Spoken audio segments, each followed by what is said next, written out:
Across the world, we are seeing an increase in civil unrest, violent protesting. Now, if you just watch traditional media sources, BBC, CNN, you're unlikely to see that much of this being reported. But in the last week, there have been numerous civil unrest, disorder across the globe. Some of these protests are still ongoing. The one on your screen here is from Spain. This is Barcelona. Around 500,000 people on the streets protesting. This is over the Catalan pro-independence movement. Politicians in Spain from Catalonia have been arrested for what they see as an illegal referendum. The EU, funnily enough, not really saying that much on it. It's not particularly too different from the pro-British independence movement that we see here in the UK. But quite heavy-handed, violent protests there in Spain. In Chile, we see more protesting, quite violent, burnt-out buses here on the screen, military on the police. Santiago is in a state of emergency after civil unrest. Now, this was sparked by an increase in metro fares. The politicians have said, they've removed the increase on fares on the metro, but the protests still continued. As you see, burning out buses, just general chaos on the streets of Santiago and Chile. In Lebanon, again, here on your screen, protesters exchanging tear gas volleys. Looks like there's fireworks or flashbangs or something going on in the crowd. Riot police there quelling civil unrest. Now, this was caused by the supposed WhatsApp tax from Lebanon. This was supposedly $6 tax you would pay for making calls through like mobile apps, so apps like WhatsApp, probably Facebook Messenger, just applications are going to add an additional tax on it. Now the politicians have said they're scrapping that. WhatsApp's tax again is scrapped, but the protests again continued.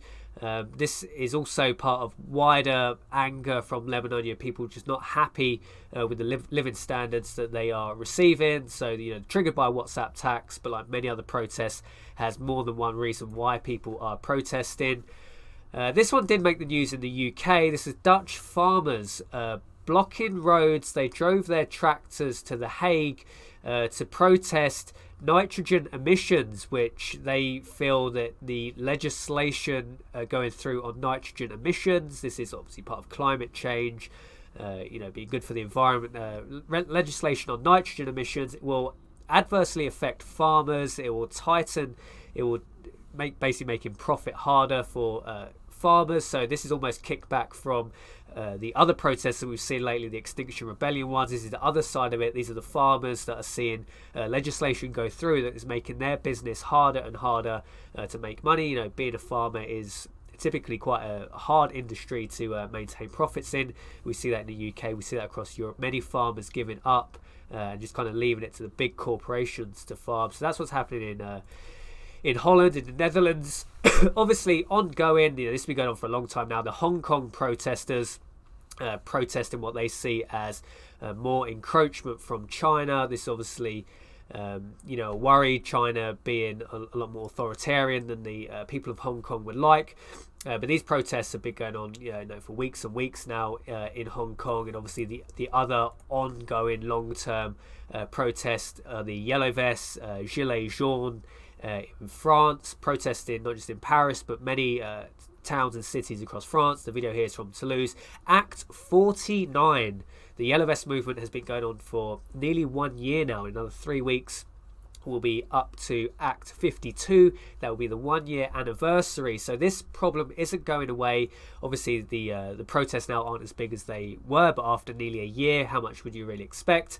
But Yellow Vest movement not going away. But what is causing the surge in civil unrest, rioting, civil disobedience across the world? I think some of it is cyclical, part of the economic cycle, as the world seems to be tipping into recession at the moment. So as you get nearer to recession, things get squeezed. Government have less tax receipts to spend on people, so people get angrier. Obviously, the low interest rate environment means that you can have inflation, especially inflation in commodities, in food, in rental. So that puts the squeeze on the middle and working classes. So that economics can put the pinch on people. Obviously now with the internet, news travels much quicker. People are more informed. In the days when people just had CNN, just had BBC News, you would only know what basically the establishment wanted to tell you. But now with the democratization of information, with YouTube, social media, it makes it so much easier for people to become more educated on subjects. So people may be seeing the corruption in politics they previously wouldn't have seen.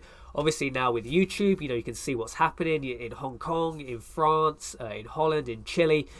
People see that if there is civil protest in one country, then people think, hey, why don't we do the same? It's working for them. Why don't we bring it here? So when people say, here in the UK, we don't really have a history of civil unrest, civil disobedience, I do say this is something we should be concerned about. Now, I, for one, I don't particularly want to see civil disorder, rioting, violent protests on the streets of London. Peaceful protest is fine, have no problem with that. But when it starts turning to anarchy, to chaos, it's not something that I really support. It's something that wants to be avoided at all costs. But politicians should know at the back of their mind, if you push people to breaking point, like, the UK is so divided now with Brexit. If we start seeing rioting, tear gas, riot police, water cannons on the streets of the UK, on the streets of London, politicians only have themselves to blame. They've driven a wedge between society. We have Remainers in Parliament. We have a Parliament that doesn't really represent the people anymore. So no one should be surprised if we see civil chaos, civil disobedience on the streets of the UK. It's not something I want to see. Through public discourse, it's something that should be avoided.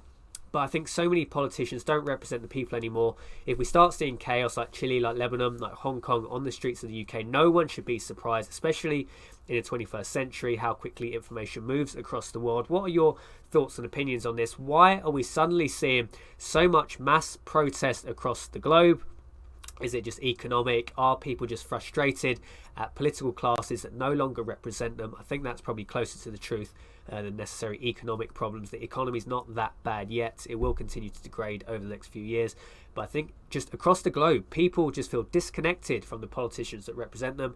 Certainly that is the thoughts and feelings that I have from speaking to other people here in the UK.